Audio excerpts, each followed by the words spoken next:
magandang buhay at mayamang pamumuhay sa ating lahat. You remember in my English version of my video on how to be rich, I included this book, Outwitting the Devil. Sa ating paglalakbay ng ating buhay, hindi po tayo impregnable. Kahit nasa simbahan tayo, kahit nagdadasal tayo palagi, kahit hindi tayo lumalabas, we're often exposed or faced with the devils in our life.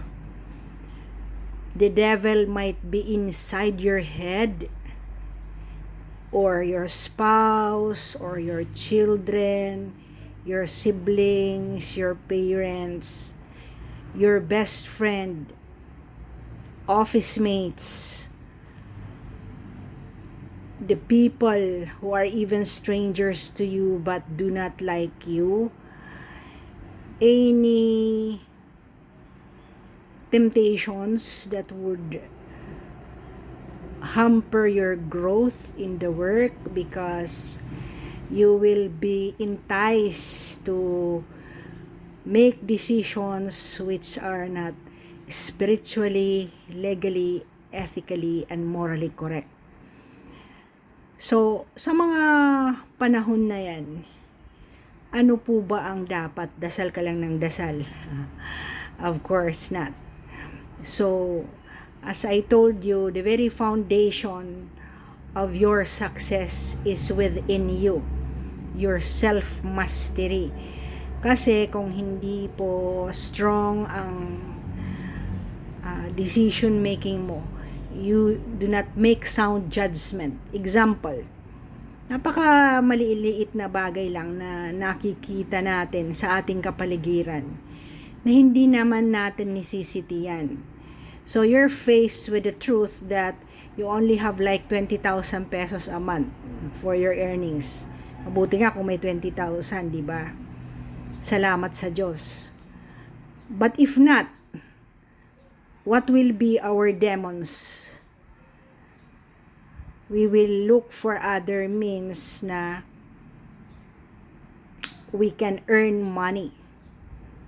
So, it might be you expose yourself to friends who sell drugs, who prostitute themselves, or you get money from a source that you are trusted to take care of, or you get special favor for your suppliers if you are on a bigger corporate organization or government entity which would supply goods and services to your office. How would you outwit? So I had been in the government for 27 years, and the rest of the years that I joined was in the corporate world. It's time, especially in the government,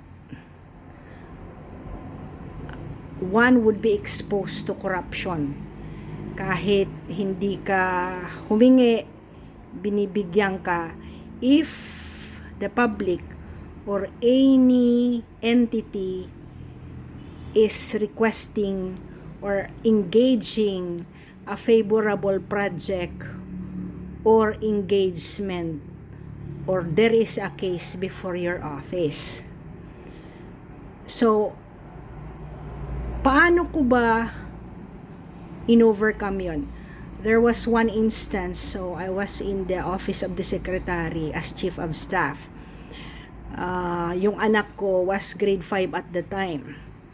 So, I was the one who takes care of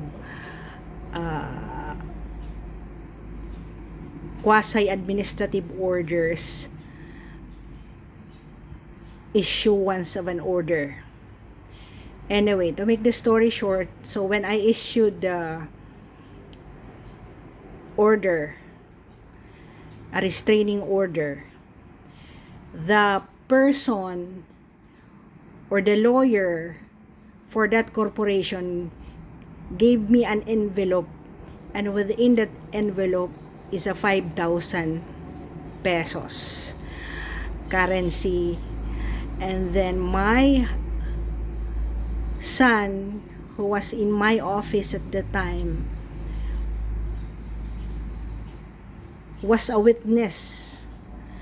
And then when I opened the envelope, the lawyer left, and then I had to go after him and return the money. And I said, "Sir, it is wrong for you to be giving this money, because in the first place, this is my work. And whether we like it or not, you're doing an act which is illegal, because this is bribery in the smallest sense." Alam niyo yung anak ko, nakakatuwa, because he was innocent. He was just in 5th grade, elementary. He said, "Sana man hindi mo na lang binalik sa kanya." Alright. Because he asked, "Ano ba yun, ma? Bakit mo ibinalik?" So, I said, that was an illegal act and illegal money. Napakamaliit na mga bagay po na nakikita ng ating mga anak. 'Di ba? A simple act of sumobra yung sukli. Kasama natin ang ating pamilya or member of the family, at ibinabalik natin kasi sobra po. Maliliit na bagay na nasa palengke ka, binibilhan mo ay magsasaka na ang kamatis ay binebenta lang ng 10 pesos, at ikaw ay maghihingi pa ng diskwento to 5 pesos or 8 pesos. Napaka-unfair po natin for those who have even less in life. At the end of the day, I would always go to these 4 pillars in life which my father taught me. The 5+1 pillar. I would go to the first, dapat spiritual ka. Una talaga ang Diyos sa mga desisyon mo. Pag ako ba ay namatay at totoong may Diyos at ako'y tinanong bakit ganun ang naging decision ko, hindi kaya ako mahiya. Legal ba yan na hindi ako makakasuhan? I had been 27 years in my government, wala po akong ombudsman. Number 3 is that ethically correct ba yan? Morally correct ba yan?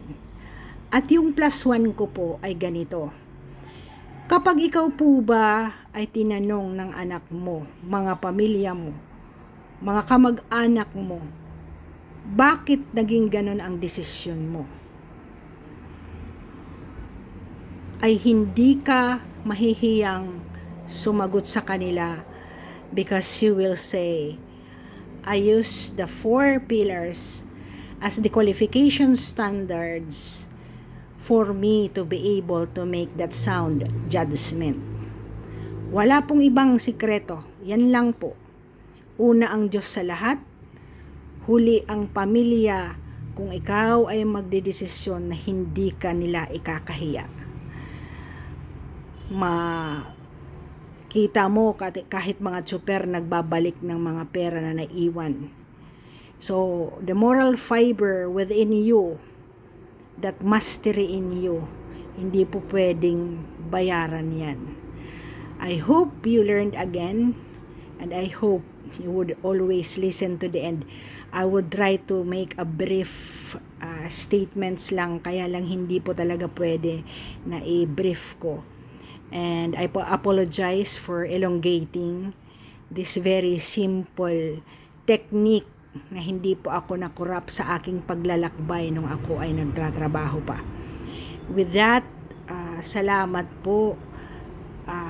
Huwag kayong magpahirap sa mga illegal na gagawin nyo, because at the end of the day, you will pay for it. Thank you for subscribing, following. I would really appreciate a comment and like from your end. Love you guys. Amen.